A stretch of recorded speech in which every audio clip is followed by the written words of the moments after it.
90 জনগণকে কলা দেখানো হয়েছে, 24-এ তাদেরকে কলা দেখানো যাবে না। বাংলাদেশে বর্তমানে রাজনৈতিক দলগুলোর মধ্যে 72-এর আওয়ামী লীগের যে সংবিধান রয়েছে সেটার প্রতি তাদের পিরিত জেগে উঠেছে। যদি এত ভালোবাসা থাকে তাহলে মুজিবকে আপনারা কেন জাতির পিতা মেনে নিচ্ছেন না? আপনাদের জাতির পিতা মুজিব হতে পারে, আমাদের জাতির পিতা মুজিব নয়। বাংলাদেশে গণ অভ্যুত্থানের সৈনিকেরা এখনো জেগে আছে। 72-এর সংবিধান, 72-এর মুজিবীয় কায়দা কানুন যতদিন বাংলাদেশে নতুন করে কায়েম করার প্রচেষ্টা চালানো হবে, তাদের পরিণতি একইভাবে হাসিনার মতন হবে। আমাদের সামনে বর্তমানে প্রশ্ন আসছে যে আগামী রাজনৈতিক জোট গঠনে আমরা কোন দিকে যাব। আমরা বলি যে জনগণ সংস্কার চায়। জুলাই সনদের আইনি ভিত্তিতে বাংলাদেশে নতুন একটি সংস্কার প্রক্রিয়ার মধ্য দিয়ে যারা যাবে আমাদের আগামীর জোট তাদের সাথেই হবে।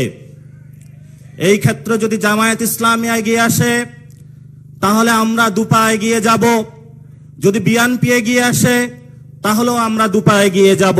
আমাদের লড়াই হবে। ইলেকশন কমিশনে মিলিটারি থেকে একজন পার্সন দেওয়া হয়েছে,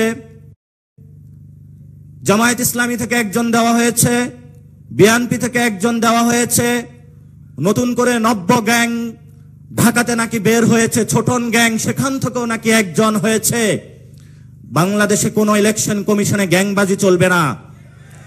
বাংলাদেশের ইলেকশনে কোনো দলবাজি চলবে না। বাংলাদেশের ইলেকশন কমিশনে কোনো পরিবারতন্ত্র চলবে না।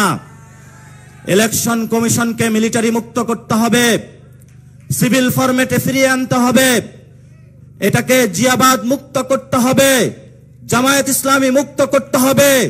জনগণের ইলেকশন কমিশন জনগণকে ফেরত দিতে হবে। এবং আমরা শাপলার জন্য অ্যাপ্লাই করেছিলাম। আমরা তাদের সামনে গিয়ে বলেছিলাম আপনি শাপলা কেন দিবেন না। 3 ঘন্টা তার সামনে প্রশ্ন করেছিলাম। চুপ করে বসে আছে, বোবার না আসে কোনো কথা, এক কান দিয়ে শুনে আর এক কান দিয়ে বের করে দেয়। জিজ্ঞাসা করলাম আপনি যে প্রতীকের অ্যানালিস্ট গুলা করেছেন কোন গাইডলাইন বা নীতিমালার ভিত্তিতে করেছেন? কোনো উত্তর নাই। বললাম যে আপনি শাপলা দিবেন না কোন নীতিমালার ভিত্তিতে? উত্তর নাই। বললাম যে আপনার এখানে ইলেকশন কমিশনে যে ভোটার লিস্ট রয়েছে সেখানে 1 কোটি মৃত ভোটার রয়েছে, আপনি কবে তাদেরকে বের করবেন? উত্তর নাই। বললাম যে ইলেকশন কমিশনে দুর্নীতি হচ্ছে, আপনি কি করবেন? বলল উত্তর নাই।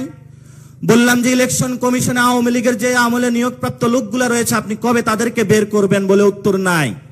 তবে এই ক্ষেত্রে একটি চমকপ্রদ উত্তর তারা দিয়েছে। একদিন নামাজের পরে নাকি সবাইকে ডেকেছে, বলে তোমরা সবাই কোরআনের শপথ করো, ইসলামের শপথ করো, তোমরা আগামী ইলেকশনে আওয়ামী লীগের দিকে মুখ ফিরাবে না, জনগণের জন্য কাজ করবে। তো এই যদি হয় বাংলাদেশের ইলেকশন, বাংলাদেশে কোথায় থেকে আবার গণতন্ত্র আসবে? বাংলাদেশে যে রাজনৈতিক দলগুলো গত 15 বছর গণতন্ত্রের কথা বলেছে, তারা শুধু গণতন্ত্র বলতে এতটুকুই বুঝে যে শেখ ফ্যামিলি চলে যাবে, জিয়া ফ্যামিলি আসবে, জিয়া ফ্যামিলি চলে যাবে, শেখ ফ্যামিলি আসবে। আমরা গণতন্ত্র বলতে এটা বুঝি না। আমরা গণতন্ত্র বলতে বুঝি জনগণের অধিকার। এই জনগণের অধিকার ফেরতে যেতে যদি আবার শেখ ফ্যামিলি, জিয়া ফ্যামিলি, মওদুদি ফ্যামিলির আবার ফেরত আনার চেষ্টা করতে হবে। আপনাদের সাথে রাজপথে শক্ত লড়াই হবে। শক্ত লড়াইয়ের আপনারা সবাই প্রস্তুতি নেন। ইনশাআল্লাহ লড়াইয়ে আমরা জিতবো। সেই লড়াইয়ে দেখা হবে, আবু সাঈদ আর উত্তরসূরিরা জয়ী হবে। আসসালামু আলাইকুম।